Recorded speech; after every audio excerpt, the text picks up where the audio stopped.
Jadi sore itu tanggal 17, aku bingung mau kemana. Dan aku tuh nge-google satu patok. Ada tempatnya. Aku pesan Grab, aku pikir oke, ini tempatku jalan-jalan baru. Itu nggak kerencana gitu.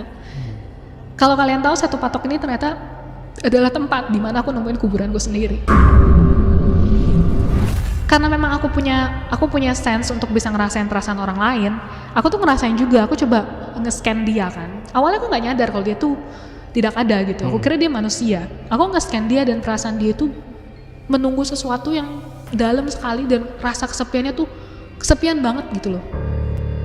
Sampai ketika aku dalemi ini siapa gitu kan, aku tuh nggak bisa bergerak, aku cuman diem kayak gini aja.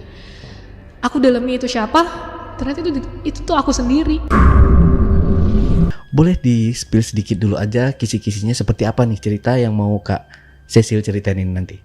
Oke, jadi dulu itu aku seorang praktisi ilmu hitam. Sebenarnya sih belum matang, belum yang kayak buka praktek terus terima jasa ini itu tuh enggak. Tapi aku tuh dari kecil memang udah diramalin sama orang kayak orang China kuno lah ya gitu. Ini anak tuh hati-hati karena nanti ke depannya dia bahkan bisa jadi dukun ilmu hitam paling sakti di Indonesia, klaimnya kayak gitu kan. Nah di tengah-tengah memang ada beberapa kali aku kecewa dengan dunia, terus aku kayak yang make ini itulah, sampai pada akhirnya perjalanan hidup tuh mengarahkan aku untuk jadi seorang praktisi ilmu putih. Dan klimaksnya adalah ketika terakhir kali aku pergi ke Cirebon, itu dengan penuh dengan perasaan yang sakit hati dan segala macam, malah aku menemukan kuburanku sendiri. Sampai ketika aku dalemi ini siapa gitu kan, aku tuh nggak bisa bergerak, aku cuman diem kayak gini aja. Aku dalemi itu siapa, ternyata itu tuh aku sendiri. Dan setelah aku tahu itu diriku sendiri, aku mulai berani lah masuk ke ke tubuh itu gitu, maksudnya secara pikiran gitu kan. Dan di situ aku ngelihat gitu, aku bisa merasakan bahwa rumahku tuh, kuburanku, tempatku itu ada jauh di atas gunung. Apa sih yang kita cari di dunia ini?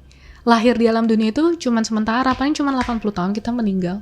Tapi lahir di alam atas, di alam dewa dan dewi, di alam Brahma, di alam Sang Buddha, itu bisa sampai ratusan jutaan tahun. Jadi kalau kita menderita di alam manusia, itu semua juga datang dari apa yang kita lakukan di masa lalu. Jadi gak ada yang perlu kita khawatirkan. Susah senang di alam dunia, ya ini cuma sementara gitu loh.